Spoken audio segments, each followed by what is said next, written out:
Será que uma pessoa que fuma pode cantar no louvor da igreja? Pode ocupar algum cargo dentro da igreja?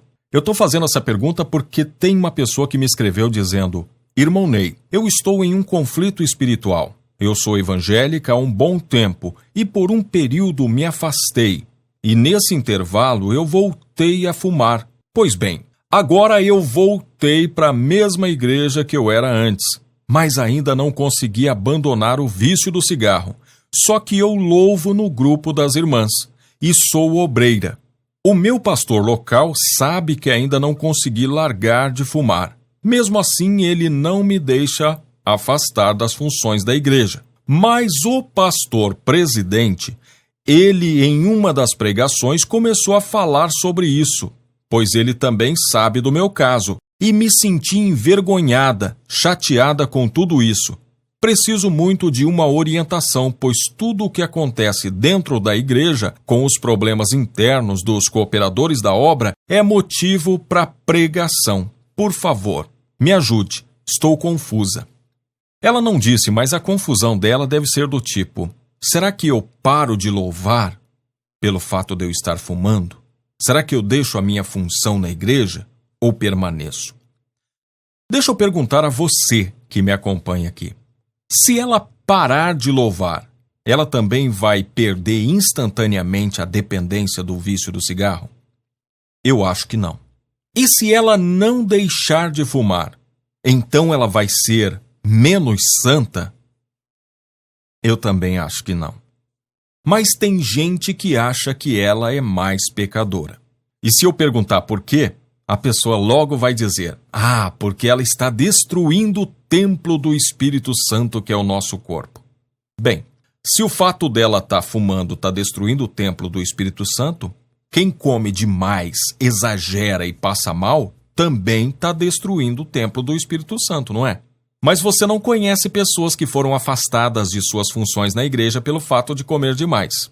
Quem também não pratica exercícios e tem uma vida sedentária, de alguma forma também está se prejudicando e está destruindo o templo do Espírito Santo. Mas você também não conhece alguém que foi afastado de alguma função na igreja pelo fato de ter uma vida sedentária, de não praticar exercícios, não é? Gente, Jesus Cristo já acabou com essa discussão lá em Mateus capítulo 15, versículo 11, quando ele disse: o que contamina o homem não é o que entra na boca, mas o que sai da boca. Isso é o que contamina o homem.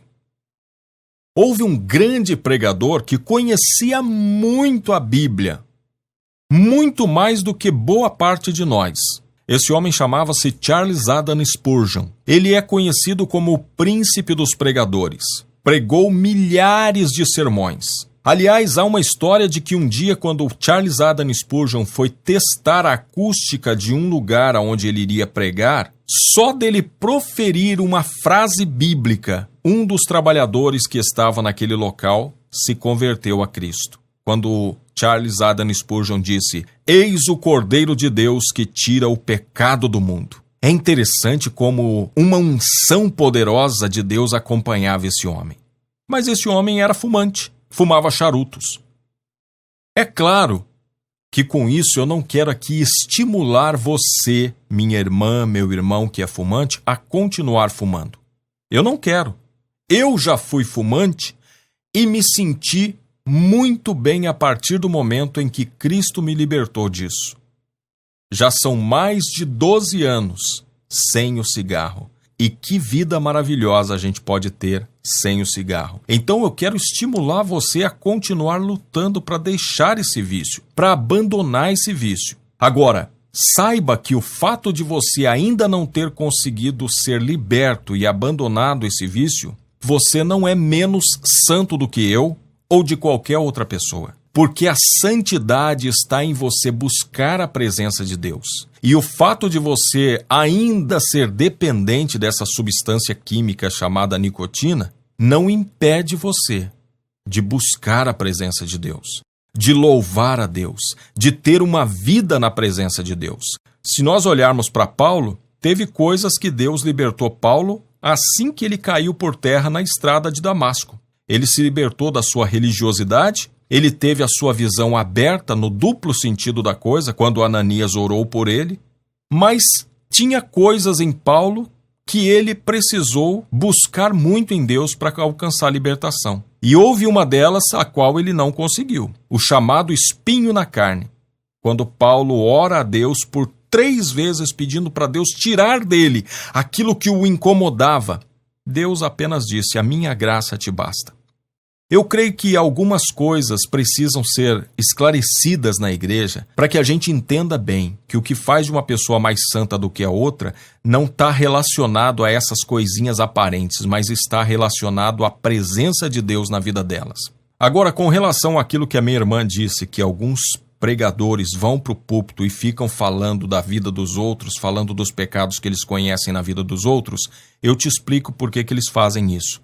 Isso eles fazem porque provavelmente boa parte dos pecados que eles criticam lá são pecados que eles também têm. E isso os envergonha tanto que eles precisam ficar apontando nos outros aquilo que eles não conseguem se libertar. E outra coisa, muitas vezes eles falam isso por falta de conhecimento bíblico, porque tem muito pregador que, por conhecer muito pouco a Bíblia, ele gasta todo o tempo do seu sermão falando de bobagens, falando de coisas que não têm nada a ver com a palavra de Deus, falando da vida dos outros. Porque um bom pregador que conhece a palavra de Deus, ele vai ter o cuidado de expor as Escrituras de forma responsável, de forma que a Escritura seja aquilo que vai confrontar a pessoa na sua vida de pecado. Mas ele vai expor as Escrituras e não ficar, como muitos dizem, não, porque tem irmão aqui que fica indo lá na lotérica, provavelmente quer fazer uma fezinha,